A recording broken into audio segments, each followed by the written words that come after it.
নমস্কার, আমি অভিজিৎ। আজকে যে বিষয়টার কথা বলবো সেটা হচ্ছে ব্রহ্মা, বিষ্ণু, শঙ্কর। এ এ তিনটে এরা হচ্ছে পুরো সৃষ্টিকর্তা। তো এরা কে, এই বিষয়ে ব্যাখ্যা করবো একটু। তো প্রথম হচ্ছে ব্রহ্মা। ব্রহ্মা মানে কি? ব্রহ্মা মানে হচ্ছে ব্রহ্মর কথা বলা হচ্ছে, পুরো আত্মাটার কথা বলা হচ্ছে। পুরো আত্মা হচ্ছে ব্রহ্ম। ব্রহ্ম কি? সৎচিৎ আনন্দযুক্ত। হ্যাঁ, নির্গুণ নিরাকার ব্রহ্ম। মানে আর কোনো ব্রহ্মের মধ্যে আর কোনো শক্তি প্রকাশিত হয় না, শুধু আত্মার যে শক্তিটা হচ্ছে সেটা সৎচিৎ আনন্দযুক্ত। মানে কিন্তু ওটা চিরস্থায়ী, কারণ আত্মা চিরস্থায়ী। তো মানে শুধু নির্গুণ নিরাকার ব্রহ্ম, মানে সব কিছু মানে এই যে ভাবেন শরীর বা যে কোনো ভিতরে আত্মা আছে, সব কিছুই আত্মা। ব্রহ্ম পুরোটার কথা বলছে, আত্মা। এটা নির্গুণ নিরাকার ব্রহ্ম বলছে, সেটা সচ্চিৎ আনন্দযুক্ত, চিরস্থায়ী। এবার হচ্ছে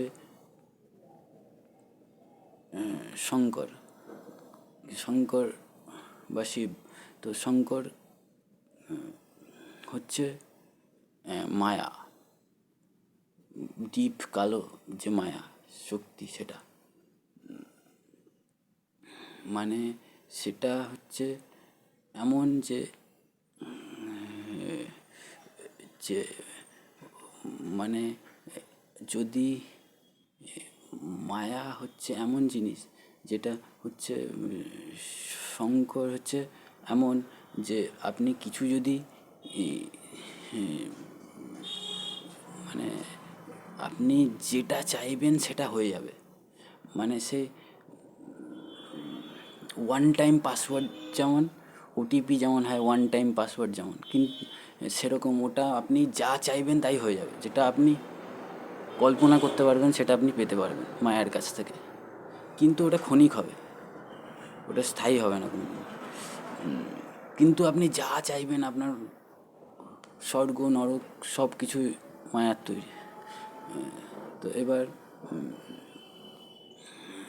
এবার হচ্ছে বিষ্ণু। বিষ্ণু যে যদি আপনি বিষ্ণুর কাছ থেকে কিছু আপনি পাবেন না, কারণ তিনি হচ্ছে এই দুটোর মালিক। মানে ব্রহ্মা আর শঙ্কর, এই দুটো তারই অংশ। তিনি হচ্ছে সৃষ্টিকর্তা। তিনি তার কাছ থেকে আপনি কিছু পাবেন না। মানে এই দুটো ব্রহ্মা শঙ্কর তারই অংশ। তো সেটা আলাদা করে আপনার মায়ার কিছু যদি আপনার লাগে, মায়া চাইতে পারে, তার জন্যে শঙ্করের ভক্তি করতে পারেন, শিবের ভক্তি করতে পারেন। আর যদি আপনি মায়া নিবৃত্তি বা নির্গুণ ব্রহ্মের আনন্দ চান স্থায়ী, সেটা ব্রহ্মার ভক্তি করতে পারেন।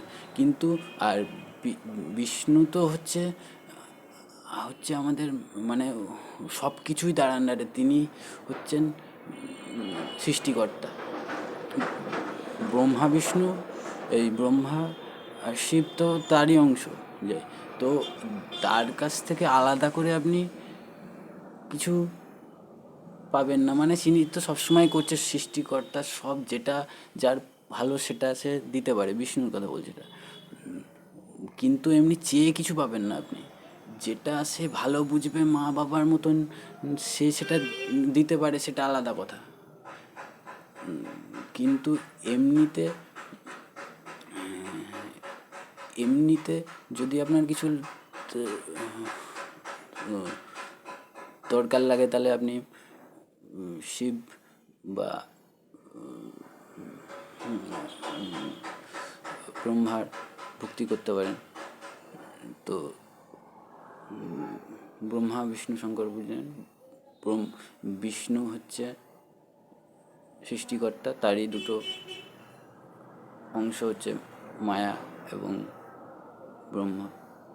তো আজকে এইটুকুই, থাকি, অন্যদিন।